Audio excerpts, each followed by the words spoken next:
Hey guys, Jonathan here, and today we're taking a look at the Iron Spider-Man bust from LEGO. This is somehow $60 with only 379 pieces, and we do get a new Iron Spider minifigure. Technically, the only new thing is the torso, which of course we'll look at here in a moment.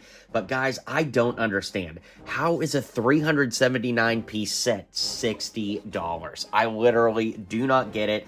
But we're going to take a look at the set for what it's worth, and thanks to LEGO for sending it over, but let's get into it. So for a quick overview of the bust, it does use a lot of unique techniques to make the shoulders kind of have some angles and things like that, and at a quick overview, it doesn't bother me too much, but it's when we start taking a closer look that it gets annoying.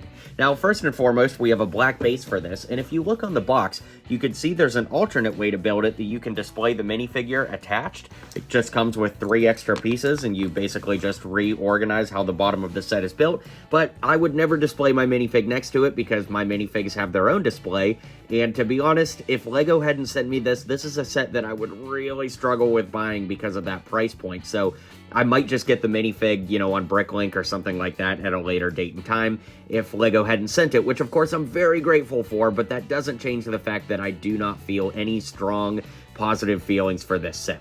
Now, that being said, we can kind of remove the spider backpack here. It's not necessarily meant to, but if you needed to for shelf space, you could, and technically he does make the arms retract at certain points of the movie, so do want to point that out. The arms do move back and forth on hinges right there. And then there is a unique way that the, kind of elbow joints are built that you could position them in other ways. And then the fingertips, if you will, can be positioned and moved on hinges as well.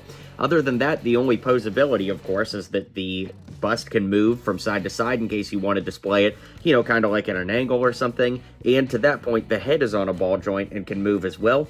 But the head is kind of where my issues with this set start.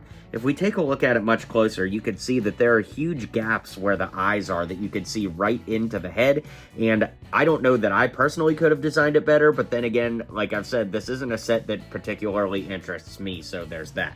Now, it is nice that it's pretty much all printed pieces. In fact, it's all printed pieces, not just pretty much. We have these web pieces on the top of the head, then for the eyebrow area and the mouth, all the webbing is printed and is really nice.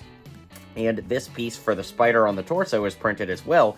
But if you look at the suit, in the film, we'll take a look at the minifig, you can see that the spider legs kind of go down and up on the shoulders. Well, on the bust, it kind of translates that way, but without this area being built up, in my opinion, it just kind of falls flat and doesn't really land on its feet, which of course is the main thing Spider-Man is supposed to do. So yeah, these bust sets don't really interest me. I don't like them. The Iron Man one didn't do anything for me, and this one isn't winning me over to the concept at all. I'm sure there's an audience for that, and if you love these, that's great, but, in my opinion, I just don't think that these are worth the money, but that new minifig is a nice inclusion, so let's look at that next.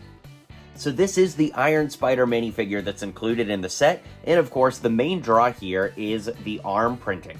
We also got an Iron Spider with an identical torso and headpiece that was in the Endgame Final Battle set, which is vastly overpriced as well, but it is really cool to get that great arm print here. In my opinion though, the Iron Spider arm build is pretty weak here, because here he is next to the Endgame Final Battle version that actually has posable arms, and with the sharp, points to the legs there, it just feels a lot more accurate to what we see in the movies, and I just don't really like the one in the bust as well. The only saving grace is that amazing arm printing, and if you count it, there's 4 pieces used on the arms here, and 3 pieces used here. So 4 pieces total and 12 pieces total. So think about this. If LEGO had bumped the piece count up by 8, we could have gotten this exact arm build on this minifigure and given the exact same minifig across the 2 sets, except of course the bust version having the arm printing, which it certainly wouldn't have made 379 plus 8 more pieces worth $60, but it definitely would have made for a nicer minifig all around, and I just don't think that this bust has any super redeeming qualities. It's just a disappointing set all around, even though I do like the arm printing on this minifig. Alright guys, needless to say, this is absolutely perplexing how a set could be $60 with less than 400 pieces. I'm at a loss for words, so I cannot recommend this under any circumstance. Even if it went on sale for 50%, it would still technically be overpriced by the price to piece ratio, And I don't really like these busts anyways, as I've mentioned, so this is a set that's just not made for me, but if you dig it, I'm super happy for you, and I'll look forward to hearing everybody's thoughts down in the comments. So, thanks again to LEGO for sending this my way, and I'll see you guys on the next video.